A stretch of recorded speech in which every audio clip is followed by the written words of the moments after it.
கிறிஸ்து இயேசுவில் மிகவும் பிரியமானவர்களே, பரிசுத்த தூய ஓய்வு நாளிலேயும் கடவுளை தூய கோலத்துடன் தொழுது கொள்வதற்காக இல்லங்களிலேயும் இவ்விடங்களிலேயும் இணைந்து இறைவனுடைய திருப்பெயரை மகிமைப்படுத்தி கொண்டிருக்கின்ற இறை அடியவர்களாகிய உங்கள் அனைவரையும் தந்தை, மைந்தன், தூய ஆவியருமாகிய திரித்துவ கடவுளின் திருப்பெயரின் நாமத்தினிலே அன்போடு வாழ்த்தி வரவேற்று கொள்கின்றேன்.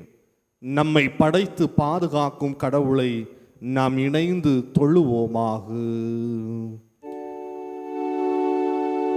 இயேசுராஜனின் திருவடிக்கு சரணம் சரணம் சரணம். ஆத்மநாதரின் மலரடிக்கு சரணம் சரணம் சரணம். பார்ப்போற்றும் தூய தூய தேவனே, மெய்ராஜாவே எங்கள் தனே, பயம் நீக்கும் துணையாவும் மானீரே, சரணம் சரணம் சரணம். இயேசுராஜனின் திருவடிக்கு சரணம் சரணம் சரணம். கடவுளே, மக்களினத்தார் உம்மை புகழ்வார்களாக, மக்கள் எல்லாரும் உம்மை போற்றுவார்களாக. நீர் படைத்த மக்களினத்தார் அனைவரும் உம் திருமுன் வந்து உம்மை பணிவர், உமது பெயருக்கு மாட்சி அளிப்பர். சீயோனில் தங்கியிருக்கும் ஆண்டவரை புகழ்ந்து பாடுங்கள், அவருடைய செயல்களை மக்களினத்தாரிடையே அறிவியுங்கள். வாருங்கள், சீயோனில் வீற்றிருப்போரை போற்றி வணங்கி பணிவோமாக, இறைவேண்டல் செய்வோமாக. எல்லாம் வல்ல அன்பின் நல்ல கர்த்தாவே, வாழ்வினிலே உறுதுணையாயிருந்து வாழ்வை ஆசீர்வதித்து கோணலானவைகளை செவ்வையாக்கி சமாதானத்தினாலும் சந்தோஷத்தினாலும் வாழ்வை நிறைத்து எல்லையில்லாத ஆசிகளையும் எல்லையில்லாத சமாதானங்களையும் தந்து எத்தனையோ மகா பெரிய கோர விபத்துகளும் கொடிய அனுபவங்களின் மத்தியிலே வாழ்ந்து கொண்டிருந்த சமயங்களில் எல்லாவற்றிலையும் பேருதவியாய் உறுதுணையாய் வீற்றிருந்து உடனிருந்து நல்ல அனுபவங்களையும் நல்ல ஆசைகளையும் நல்ல பாதுகாப்பையும் தந்து வழிநடத்தி கொண்டிருக்கின்ற தூய மகத்துவம் நிறைந்த நல்ல கர்த்தாவே, அருளும் ஆசீர்வாதமும் பாதுகாப்பும் சந்தோஷம் நிறைந்து இந்த வருடத்தினுடைய மே மாதத்தின் இந்த 3வது ஓய்வு நாளிலும் கூட நீர் தந்த இந்த அருமையான சமயத்திலே இணைந்து உமது ஆலயத்திலே வழிபட இயலாவிட்டாலும் நீர் தந்திருக்கின்ற இந்த சமயத்திலே கர்த்தர் நல்ல பாதுகாப்பை தந்து கொண்டிருக்கிறார். இன்னமும் பாதுகாக்க வேண்டும். பேருதவியாய் கர்த்தர் எங்களுடைய வாழ்விலே உடனிருந்து ஆசீர்வதிக்க வேண்டும் என உமது திரு சமூகத்தை நோக்கி பார்த்து வேண்டி உம்முடைய நாமத்தை தொழுது கொண்டிருக்கின்ற இந்த சமயத்திலே கர்த்தர் இம்மட்டும் பாதுகாத்த ஆண்டவர் உம்முடைய திருநாமத்தை தேடி தொழுது மகிமைப்படுத்துகின்ற வேளையின் வழியாய் ஒரு புதிய ஆசீர்வாதத்தையும் புதிய வழிகாட்டுதலையும் புதிய சந்தோஷத்தையும் புதிய சமாதானத்தையும் தருகின்ற வேளைகளாய் அமைய வேண்டும் என்று வேண்டுகின்றோம். கர்த்தாவே, உம்மை நோக்கி பார்க்கிற முகங்கள் ஒருபோதும் வெட்கப்பட்டு போவதில்லை என்றது போல இந்த காலை வேளையிலும் கூட இணைந்து உமது நாமத்தை மகிமைப்படுத்தி போற்றி உம்மை தேடுகின்றதன் வழியாக தெய்வீக நன்மையும் தெய்வீக ஆற்றலையும் எங்களுடைய வாழ்க்கையிலே நாங்கள் உண்மையாகவே கண்டு ஆர்ப்பரிக்கத்தக்கதான ஒரு பெருத்த நன்மைகளையும் பெருத்த ஆசைகளையும் கர்த்தர் எங்களது வாழ்க்கையிலே நல்க வேண்டும் என்று வேண்டுகின்றோம். கர்த்தாவே, உமது உடனிருப்பு எங்களோடு நிறைவாய் தங்கட்டும். இந்த அருமையான சமயத்திலையும் இணைந்து உம்முடைய நாமத்தை மகிமைப்படுத்தி தொழுது உமக்கு எல்லா கனத்தை செலுத்துகின்றதன் வழியாக உமது திருப்பெயர் மாத்திரமே எங்கள் வழியாய் மகிமைப்படட்டும். இந்த நாள் இனிமையின் நாளாய் இதன் வழியாய் அமையட்டும். எங்களோடு உடனிருந்து எங்களோடு ஆளுகை செய்ய வேண்டும் என இறைமகனாம் இயேசு கிறிஸ்துவின் இனிய திருப்பெயர்களை கேட்கின்றோம் நல்ல பிதாவே, ஆமீன். நாம் இணைந்து ஆண்டவருடைய நாமத்தை மகிமைப்படுத்தும் வண்ணமாய் நாம் யாவரும் எழுந்து கீதம் 6வது பாடலை பாடுவோம். பழைய எண் 7வது பாடல். ஆத்துமமே என் முழு உள்ளமே உன் ஆண்டவரை தொழுதேத்து, இந்நாள் வரை அன்பு வைத்து உன் ஆண்டவரை தொழுதேத்து என்கின்ற கீதம் 6வது பாடலை நாம் இணைந்து பாடுவோம்.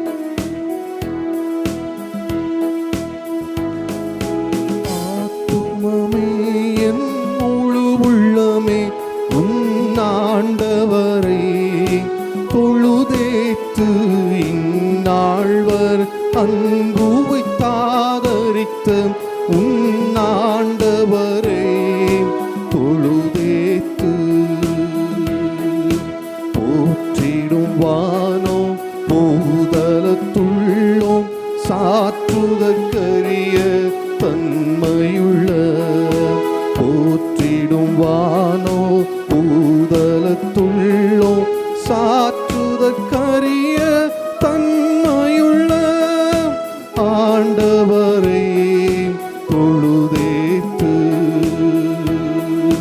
தலைமுறை தலைமுறை தாங்கும் வினோதம் உலகமும் தோன்றி ஒளியாக தலைமுறை தலைமுறை தாங்கும் வினோதம் உலகமும் தோன்றி ஒளியாக ஆண்டவரை தொழுதேத்து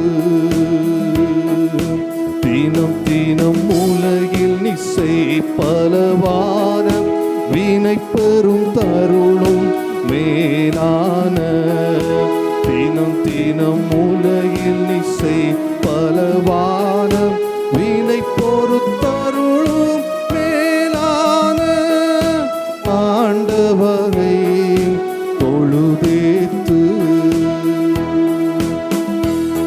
நோய் துன்பம் மாற்றி ஆனந்த ஓதரும் தயசை உயிர் தந்த வாதை நோய் துன்பம் மாற்றி ஆனந்த ஓதரும் தயசை உயிர் தந்த ஆண்டவரை தொழுதேத்து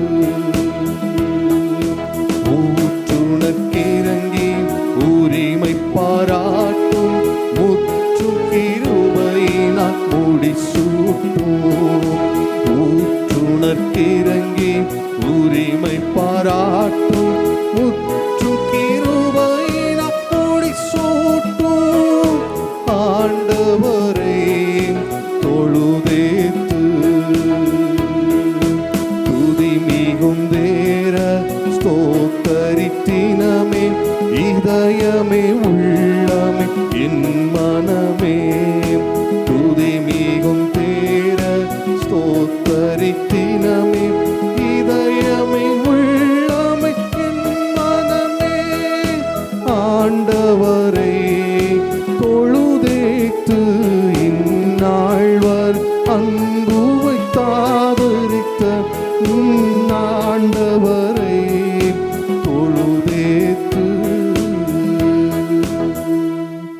நின்ற வண்ணமாகவே முறைமுறையாய் படிக்கப்பட வேண்டிய சங்கீதங்களின் புஸ்தகம் 20வது சங்கீதத்தை முறைமுறையாக படிப்போம். சங்கீதங்களின் புஸ்தகம் 20வது சங்கீதம். ஆபத்து நாளிலே கர்த்தர் உமது ஜெபத்தை கேட்பாராக. யாக்கோபின் தேவனுடைய நாமம் உமக்கு உயர்ந்த அடைக்கலமாவதாக.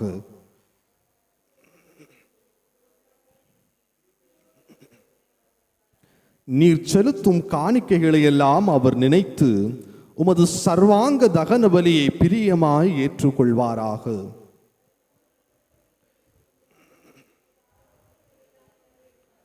நாங்கள் உமது இரட்சிப்பினால் மகிழ்ந்து எங்கள் தேவனுடைய நாமத்திலே கொடியேற்றுவோம். உமது வேண்டுதல்களை எல்லாம் கர்த்தர் நிறைவேற்றுவாராக.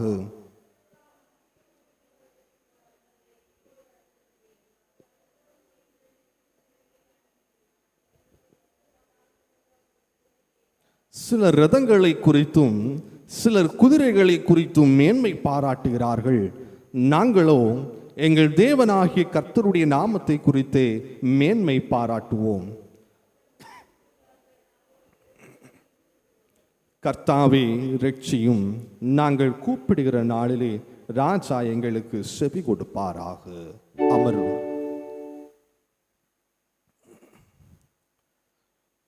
இறை அன்பராம் இயேசு கிறிஸ்துவின் இனிதான திருப்பெயரினிலே பாதுகாப்பும் ஆசீர்வாதம் மிகுந்த இந்த நல்ல ஓய்வு நாளிலும் கூட உங்கள் ஒவ்வொருவரையும் மீண்டும் ஒரு விசை கூட அன்போடு வாழ்த்தி வரவேற்று உங்கள் அனைவருக்கும் இறை நாமத்தினாலே இந்த காலை நேர வணக்கத்தையும் வாழ்த்துக்களையும் மகிழ்ச்சியோடு கூறிக்கொள்வதனிலே மகிழ்வு கொள்கின்றேன்.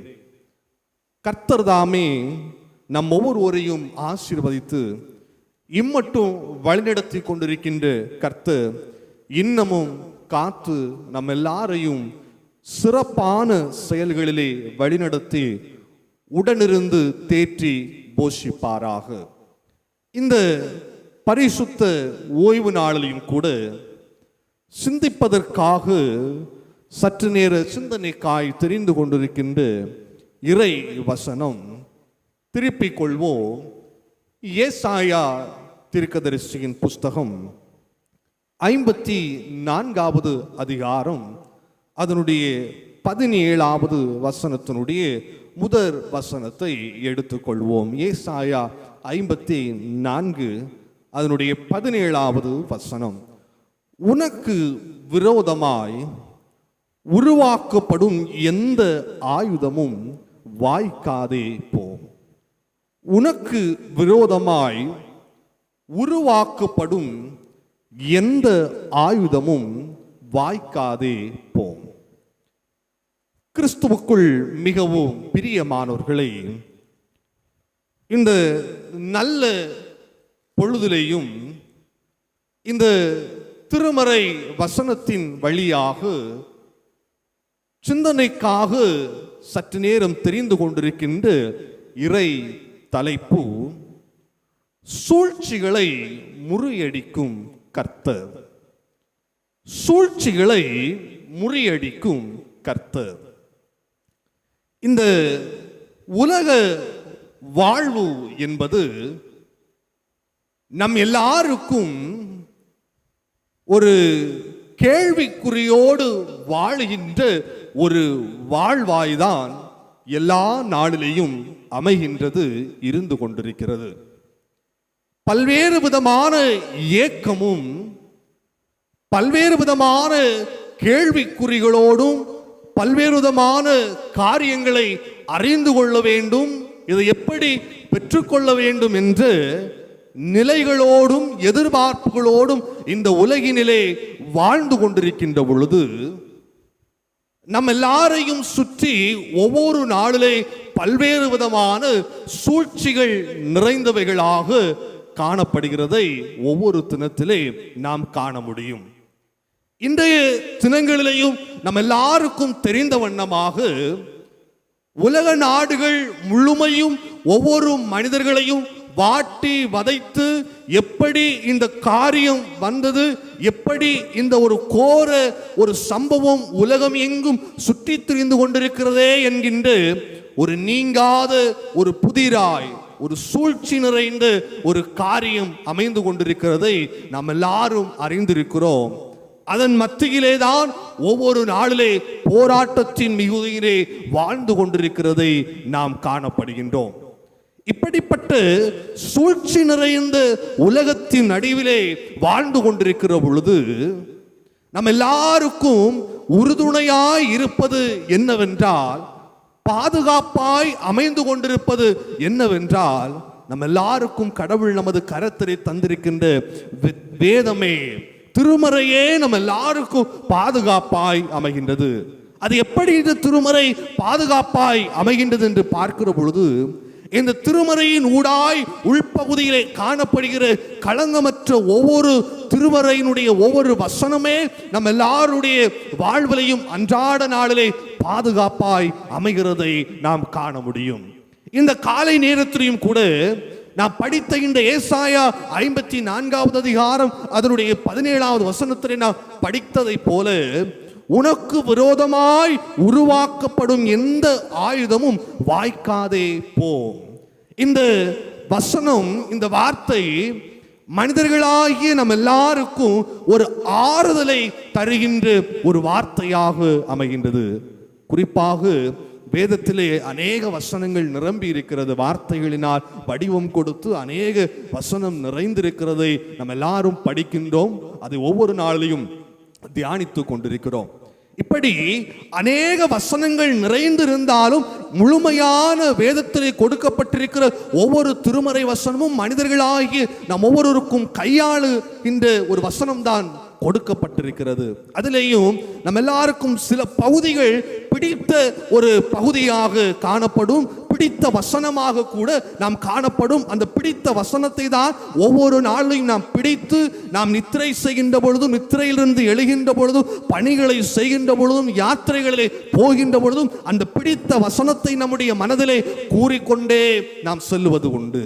அதே போலதான் இந்த வசனமும் கூட ஒரு நீங்காத ஒரு வார்த்தையாக நம்ம எல்லாருடைய ஜீவிதத்திலையும் வாழ்க்கையிலையும் நிறைந்திருக்கிற ஒரு வசனம்தான், உனக்கு விரோதமாய் உருவாக்கப்படும் எந்த ஆயுதமும் வாய்க்காதே போகும்.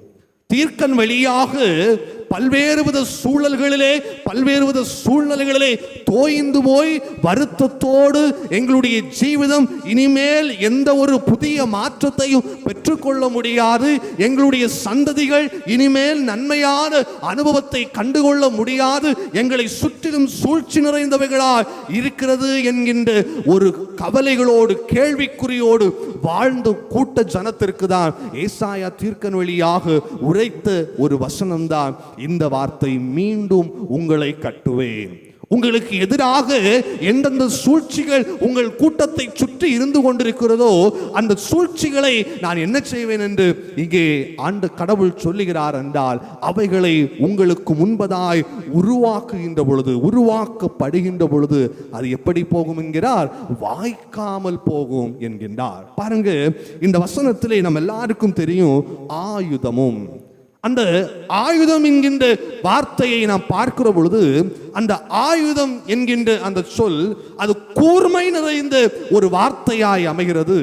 அந்த ஆயுதத்தை நாம் பயன்படுத்துகின்ற பொழுதும் அது ஒரு கூர்மையானவைகளாய் தான் காணப்படுகிறது. இப்படி அந்த சொல்லும் அந்த பொருளும் கூர்மை நிறைந்ததாய் அமைகிறதை போல அது ஒரு மனிதனை அழிக்கின்ற அளவிலே காணப்படுகிறது. அதுதான் சூழ்ச்சி நிறைந்த ஒரு அனுபவம். இன்றைய உலகினிலே இந்த சூழ்ச்சிகள் எப்படி எழும்பிக் கொண்டிருக்கிறது? அன்றைக்கு இஸ்ரவேல் ஜனங்களுடைய வாழ்க்கையிலே நாம் கேட்கலாம், எப்படி அவர்களுக்கு எதிராய் சூழ்ச்சிகள் எழும்பினது, எப்படி அவர்களுக்கு எதிராய் சூழ்ச்சிகள் எழும்பினது என்றால், கடவுளே அந்த கூட்ட ஜனத்தை அடிமைத்தனத்திலிருந்து மீட்டு கொண்டு வருகிறார்.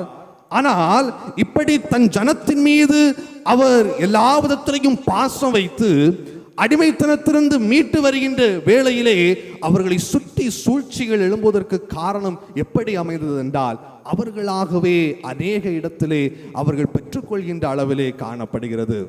கடவுள் மீட்டு கொண்டிருக்கிறார், அநேக நன்மைகளை செய்கிறார், கேட்பதற்கு முன்பதாகவே ஒவ்வொரு காரியத்தையும் பெற்றுக்கொள்ள செய்கிறார் என்கிறதை அறிந்தும் அவர்கள் தங்களுடைய வாழ்க்கையிலே பயமற்றவர்களாய் சூழ்ச்சிகளை பெற்றுக்கொள்கின்ற அளவிலே காண முடிகிறது. இன்றைக்கும் பாருங்க, இந்த உலகத்திலையும் பார்க்கிற பொழுது மனிதர்கள் செய்கிற தவறுகளின் வழியாக தங்களை சுற்றி என்ன எழும்பிக் கொண்டிருக்கிறது என்றால் சூழ்ச்சிகள் எழும்பிக் கொண்டிருக்கிறது.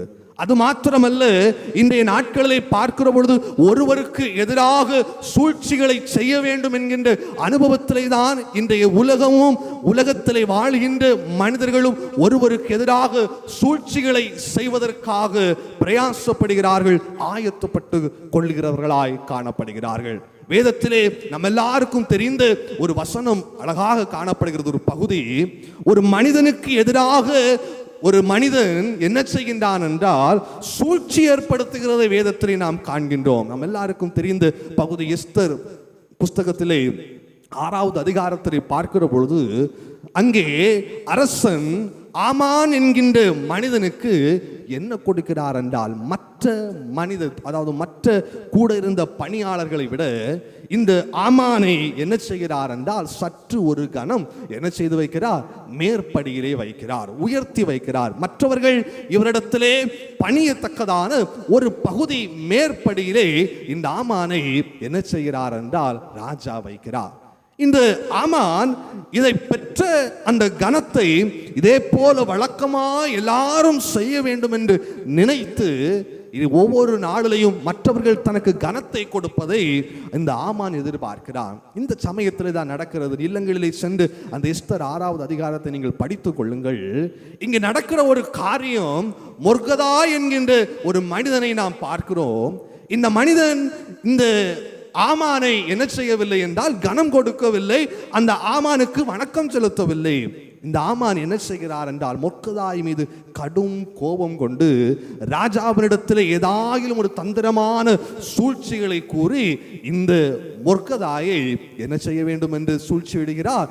தூக்கில் இட வேண்டும் என்கிற ஒரு சூழ்ச்சி செய்து அந்த சூழ்ச்சியை தீட்டினது மாத்திரமல்லாமல் அந்த மொர்கதாய்க்கு எதை விளைவிக்கின்றார் என்றால் ஒரு தூக்கு மரத்தை தன்னுடைய இல்லத்திலிருந்து இந்த ஆமான் செய்கிறதை காணப்படுகிறோம். பாருங்க, இங்க நடந்த ஒரு காரியம் என்னவென்றால், தான் ஒரு நல்ல மனிதருக்கு சூழ்ச்சிகளை தான் செய்ய நினைத்தபடியினால் அந்த சூழ்ச்சிகளுக்கு பலியானவர் யார் என்று நாம் பார்க்கிற பொழுது மொர்கதாய் அல்ல, அந்த சூழ்ச்சியை அடுத்த நபருக்கு செய்ய வேண்டும் என்கின்ற மனிதனுக்கே அந்த சூழ்ச்சி என்ன செய்ததுங்க, பலியானதை, பலித்ததை நாம் வேதத்திலே நாம் காணப்படுகிறோம். அதான் இந்த நாளிலே நம்ம எல்லாருக்கும் ஒரு பழமையான ஒரு பழமொழி ஒன்று அதிகமாக பழைய மக்கள் சொல்வார்கள், தான் வெட்டின குழியிலே தான் விழ வேண்டும் என்று பழமையான மனிதர்கள் அடிக்கடி இந்த பழமொழியை கூறுவார்கள்.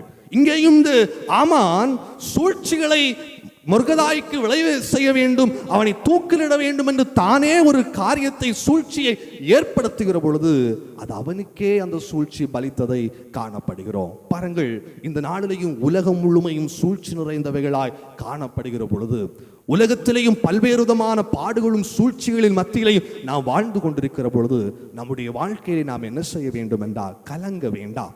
ஏனென்றால் நமக்கு எதிராக சூழ்ச்சிகளை எதிர்கொள்கிறவர்கள், நமக்கு எதிராக சத்துருவானவன் சூழ்ச்சிகளை கொண்டு வருகிறான் என்றால் அந்த சூழ்ச்சிகள் எல்லாவற்றையும் ஒருவர் தடுத்து நிறுத்தி நமக்கு எதிராக சூழ்ச்சிகளை கொண்டு வருகிற உலகத்தை அவர் வாய்க்காமல் செய்து கொண்டே இருக்கிறார். இன்றைய நாட்களிலையும் பார்க்கிற பொழுது அந்த தொற்று வியாதியினுடைய சூழ்ச்சி நம்முடைய சமூகத்தை சுற்றி இருந்து கொண்டிருக்கிற பொழுது அவைகள் நம் பக்கமாக அந்த சூழ்ச்சியை வாய்க்காமல் கடவுள் என்ன செய்து கொண்டிருக்கிறார் என்றால் ஒவ்வொரு நாளிலையும் தற்காத்து கொண்டே இருக்கிறார்.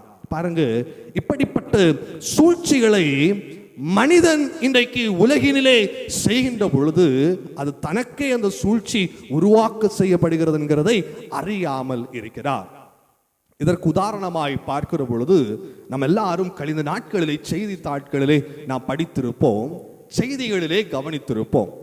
தஞ்சாவூர் பகுதியினிலே ஒரு வயதான ஒரு தந்தை காணப்படுகிறார். சுமார் 113 வயது முடிய ஒரு தந்தை. அதாவது இன்றைய நாட்களில் நாம் பார்க்கிற பொழுது ஒரு சுமார் ஒரு 80 வயது ஆனாலே நாம் என்ன செய்வோம் என்றால் இல்லத்திலே படுத்த படுக்கை ஆகிடுவோம். நம்முடைய பணிகள் ஒன்றும் செய்ய முடியாமல் நம்முடைய படுக்கையிலே ஒவ்வொரு நாளையும் கழிப்பது உண்டு. வெளியிலே செல்ல முடியாத ஒரு அனுபவம். ஆனால் இந்த தஞ்சாவூர் பகுதியிலே காணப்பட்ட இந்த வயதான ஒரு தந்தைக்கு வயது 80 90 100 அல்ல, அவருக்கு வயது 113 வயது. இந்த 113 வயதுடைய இந்த தந்தையை செய்தித்தாளிலையும் செய்தியிலையும் ஏன் பெருமிதமாய் பேச வேண்டும் என்று பார்க்கிற பொழுது, அந்த 103 வயதுடைய அந்த தந்தை, அவருடைய பெயர் என்னவென்றால் முகமது அபுகாசிர் என்பது அவருடைய பெயர். முகமது அபுகாசிர். இவர் எந்த பட்டணத்தை நாட்டை சார்ந்தவர் என்றால் பர்மா நாட்டை சார்ந்த இந்த முகமது அபுகாசிர். இவர் எப்படி தஞ்சாவூர் வருகிறார் என்று பார்க்கிற பொழுது, இவர் தன்னுடைய 50 வயதிலே குடும்பமாய் மனைவியோடு பிள்ளைகளோடு வாழ்ந்து கொண்டிருந்த சமயத்திலே ஒரு பெரிய கலவரம் ஒன்று பர்மாவிலே நடந்தது. அந்த சமயத்திலே இவருடைய கண்களுக்கு முன்பதாகவே இவருடைய மனைவியும் இவருடைய பிள்ளைகளும் என்ன செய்கிறார்கள் என்றால் துடித்து இறந்து விடுகிறார்கள். இவருடைய கண்களுக்கு முன்பதாகவே நடந்த உண்மையான சம்பவம். கண்களுக்கு முன்பதாகவே துடித்து இறந்து விடுகிறார். இப்படி தன்னுடைய கண்களுக்கு முன்பதாகவே தன்னுடைய மனைவியும் தன்னுடைய பிள்ளைகளும் அழிந்ததை கண்ட இந்த முகமது அபுகாசிர் அந்த பம்பாய் நாட்டை விட்டு பல இடங்களிலே தொடர்ந்து பிழைப்புக்காக வருகிறார். தனது கவலையை போக்குவதற்காக வருகிறார்.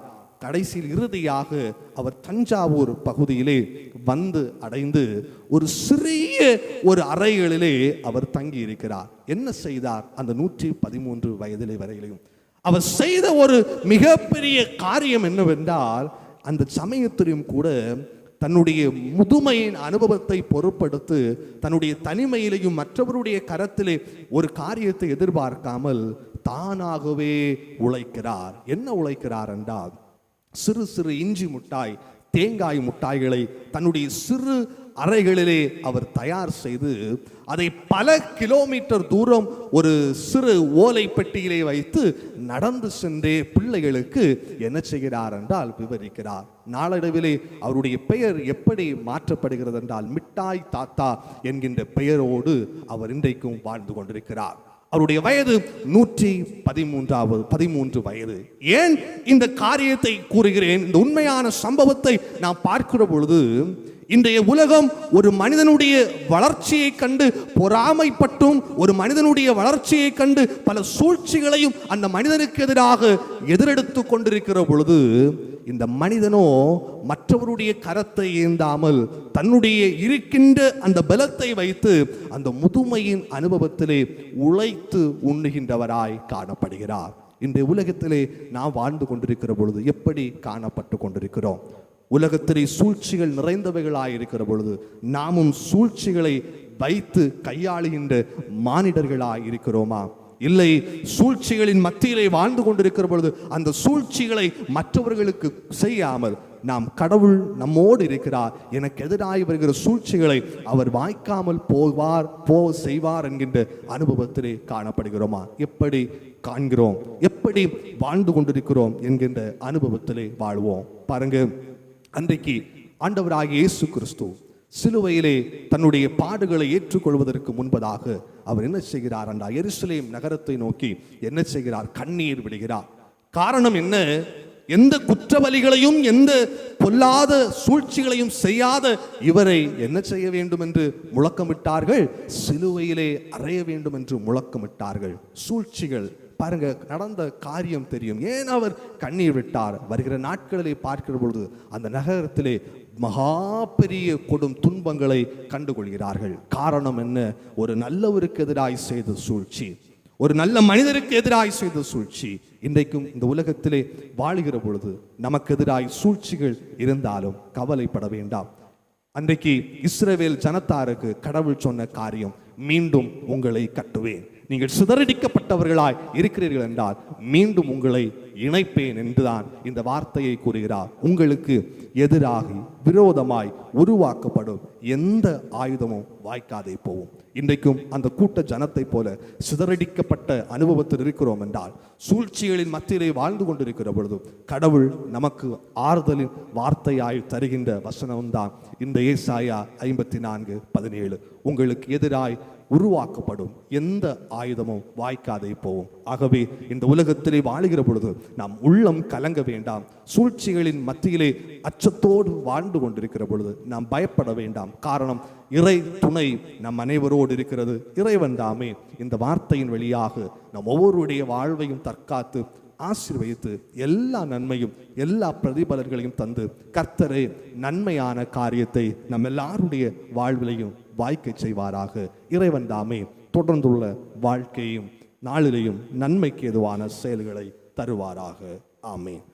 தொடர்ந்து இந்த நேரத்திலையும் நிறைவாய் நாம் மீண்டும் இறை நாமத்தை மகிமைப்படுத்தும் வண்ணமாய் கீதம் 269வது பாடல், கீதம் 269வது பாடல். இயேசுவை அன்றி வேறொரு இரட்சகர் காசினி தனிலுண்டோ மனமே, அவர் நேசம் அறிந்து விசுவாசம் இல்லாமலே மோசம் போவதே என்கின்ற கீதம் 269வது பாடல் பாடுவோம்.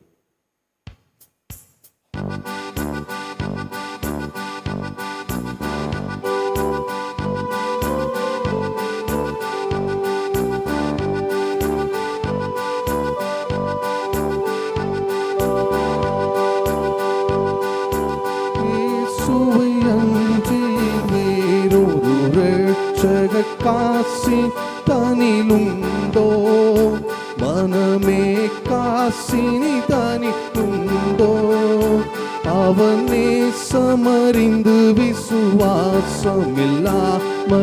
மோசம் போவதே, மனமே மோசம் போவதே.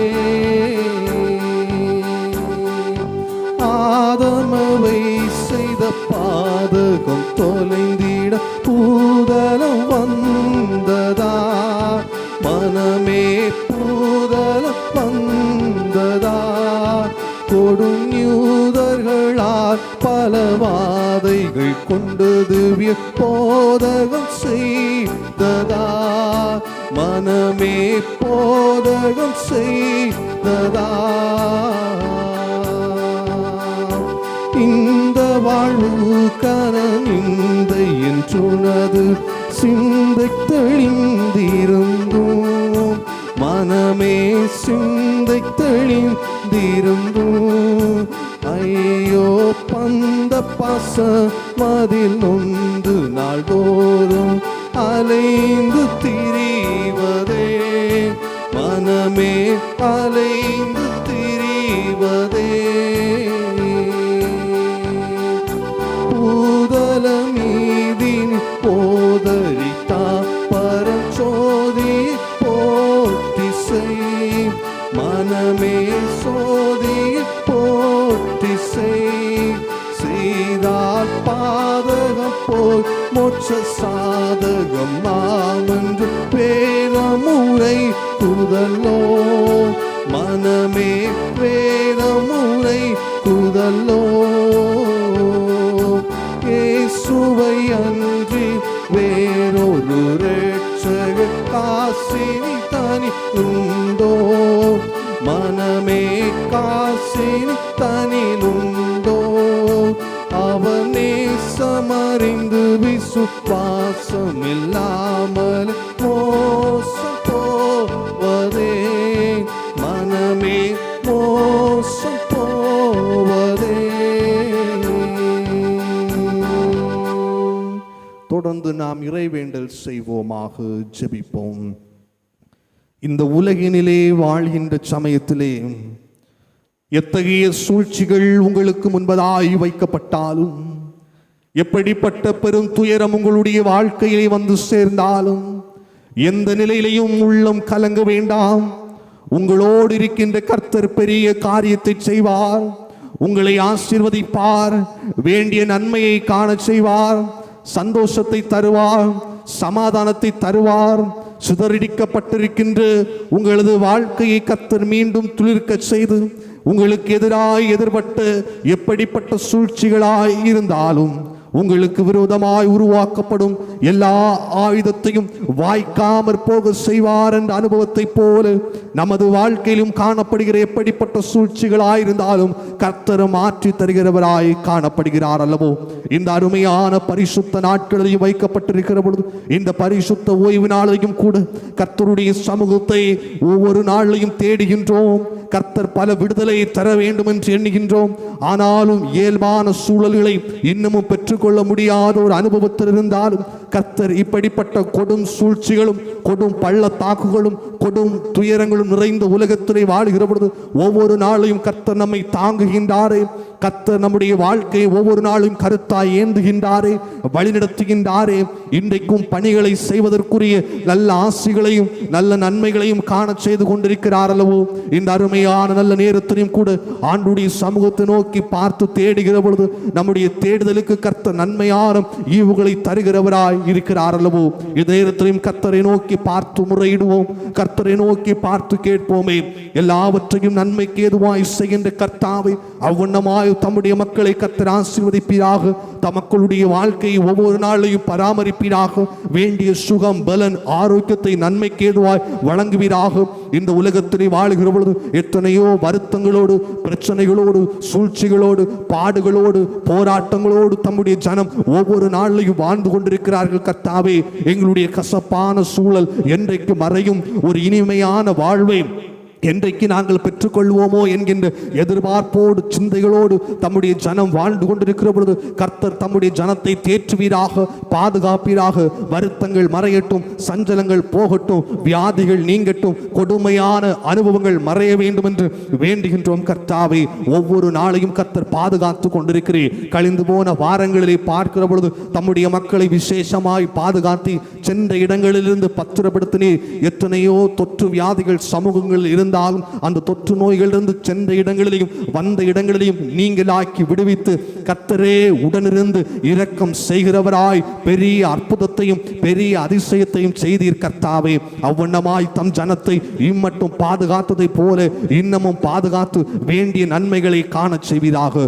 உலகம் முழுமையும் காணப்படுகிற இந்த கொரோனா என்கின்ற தொற்று நோயிலிருந்து கர்த்தர் எல்லா மக்களை விடுவிப்பீராக. இனிமேல் இந்த தொற்று வியாதி முழுமையாய் மறைவதற்கும் அதை கட்டுக்குள்ளதாய் கர்த்தர் கொண்டு வந்து ஒரு புதிய விடுதலையை தம் ஜனங்கள் பெற்றுக் கொள்வதற்கும் மருத்துவமனையிலே வாழ்வா சாவா என்கின்ற பயத்தோடு அச்சத்தோடு இருக்கின்ற ஜனத்தை விடுவித்து மீண்டும் அவர்களை கட்டச் செய்து கர்த்தர் தம்முடைய ஜனத்தை எல்லாம் ஆசீர்வதிப்பீராக.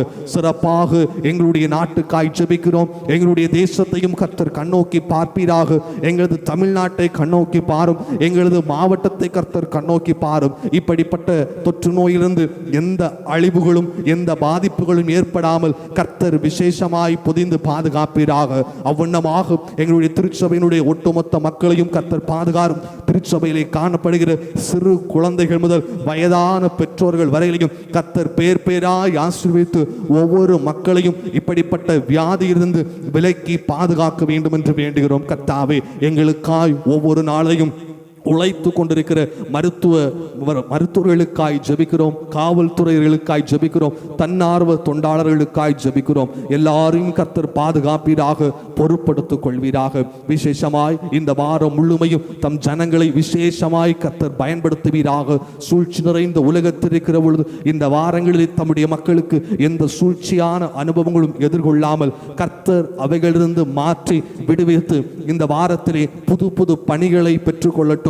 இந்த வாரத்திலே புது புது ஆசைகளை கண்டு கைகளிலே அநேக வருவாய்களை கண்டுகொள்வதற்கும் மீண்டும் கர்த்தர்களுடைய பணிகளை உயர்த்தினார், மீண்டும் துளிர்க்க செய்தார் என்கின்ற அளவிலே இந்த வாரம் ஒரு விடுதலையின் வாரமாய், ஒரு பாதுகாப்பின் வாரமாய், ஒரு விசேஷித்த அனுபவங்களை பெற்றுக்கொள்கின்ற வாரமாய் இந்த வாரம் அமையட்டும் என்று வேண்டுகிறோம். வேண்டிய நன்மைகளை கொடும், ஆசீர்வதியும். பலவீனங்களோடு சுமந்து ஒவ்வொரு நாளிலே இல்லங்களிலே போராடி இருக்கிற மக்கள் உண்டு. கர்த்தாவே, முதுமையின் அனுபவத்தை போராடி கொண்டிருக்கிற மக்கள் உண்டு. பார்வை குறைபாடுகள், சர்க்கரை நோய், தலைவலி, பாரங்கள், மூட்டு வலி, இடுப்பு வலி என்னுமாக வயிற்று பகுதிகளிலே பல்வேறு வித நிலைகளிலே பாதிக்கப்பட்ட ஜனங்கள் உண்டு. ஒவ்வொரு முதிய பெற்றோர்களையும் ஆசீர்வதிப்பீராக. இன்னும் யார் யாரெல்லாம் எப்படிப்பட்ட வியாதிகளிலே காணப்படுகிறார்களோ திருச்சபையினுடைய ஒவ்வொரு மக்களையும் வியாதியிலிருந்து விலக்கி பாதுகாப்பீராக. எல்லாவற்றிலையும் கர்த்தர் உறுதுணையாயிருப்பீராக. வெளியூரிலேயும் இருக்கிற மக்களையும் கண் பார்ப்பீராக. வெளியூரிலும் இருந்து ஒவ்வொரு நாளிலே விடுதலைக்காய் எதிர்பார்த்து கொண்டிருக்கிற பொழுது வெளியூர்களிலும் இருக்கிற தம் ஜனத்திற்கு கர்த்தர் விடுதலை கொடுப்பீராக. எந்த அனுபவத்திலே எந்த பாதிப்புகளும் ஏற்படாமல் கர்த்தரே உடனிருந்து ஆசீர்வதித்து ஒவ்வொரு மக்களையும் பாதுகாக்க வேண்டும் என்று வேண்டுகிறோம். உமது ஆலயத்தில் இணைந்து மகிமைப்படுத்துகின்ற அனுபவத்தை விரைவிலே கர்த்தர் எங்களுக்கு தர வேண்டும் என்று வேண்டுகிறோம். உம்முடைய திருப்பெயரை வைத்து எல்லாவற்றையும் கேட்கிறோம். கர்த்தரே ஆசீர்வதிப்பீராக. இந்த அருமையான பொழுதிலே உமது திரு சமூகத்தை வந்து மகிமைப்படுத்தின சமயத்திலே கொடுத்திருக்கிற காணிக்கைகளை கர்த்தர் ஆசீர்வதிப்பீராக. உண்டியல் காணிக்கை, மாதாந்திர காணிக்கை, இதர காணிக்கை வழியாய் கொடுத்திருக்கிற பொழுது ஒவ்வொரு குடும்பமும் உம்மால் கட்டப்படட்டும், உம்மால் பாதுகாக்கப்படட்டும், உம்மால் போஷிக்கப்படட்டும். ஒவ்வொரு நாளுக்குரிய உணவு வகைகள், உறவிடங்கள் எல்லாம் ஆசீர்வாதமாய் கொடுக்க வேண்டும். இப்பொழுதும் இந்த இடத்தில் இணைந்து உமது நாமத்தை மகிமைப்படுத்துகிற தம் ஜனத்தை கர்த்தர் பலப்படுத்துவீராக, ஆசீர்வதிப்பீராக. இல்லங்களிலிருந்து உம்முடைய நாமத்தை வேண்டி தொழுது கொண்டிருக்கிற மக்களையும் பாதுகாரும், ஆசீர்வதியும். வேண்டிய நன்மைகள் எல்லாவற்றையும் தாரும். மீண்டும் இணைகிற பொழுது ஒரு புதிய மகிழ்ச்சி, ஒரு புதிய பார்வை, புதிய ஆசி, புதிய வழிகாட்டுதலை தந்து கர்த்தர் எங்கள் எல்லாரோடும் உடனிருந்து சூழ்ச்சிகளை மாற்றி கர்த்தரே வல்ல காரியத்தை செய்ய வேண்டும் என எல்லாம் வல்ல இயேசு கிறிஸ்துவின் அதிகாரம் உள்ள நாமத்திலே கேட்கின்றோம். அன்பின் நல்ல பிதாவே, ஆமென். அனுக்கிரக வார்த்தையோடே இப்போ தடியார் அனுப்புமையா, மனமதில் தயவூர் மகத்துவ பரனே, வந்தன உமக்காமே. நின் திருநாமமதில் கேட்ட நீர்மலமா மொழிகள் சந்ததம் எமதகம் மிக பலனளித்திட சுவாமினி அருள் புரிவார். தோத்திரம் புகழ் மகிமை கீர்த்தி துதிகானத்தினம் உமக்கே. பாத்திரமே அதிசோபித பரனே, பாதசரண் ஆமென். பாத்திரமே அதிசோபித பரன், பாதசரண் ஆமென். ஆண்டவர் நம்மை ஆசீர்வதித்து நம்மை காக்க கடவர்.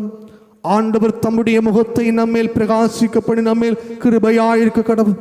ஆண்டவர் தம்முடைய முகத்தை நம்மை பிரசனமாக்கி இப்பொழுதும் எப்பொழுதும் நமக்கு வேண்டிய சமாதானத்தை நிலையாய் கட்டளையிட கடவராக. ஆமென், ஆமென்,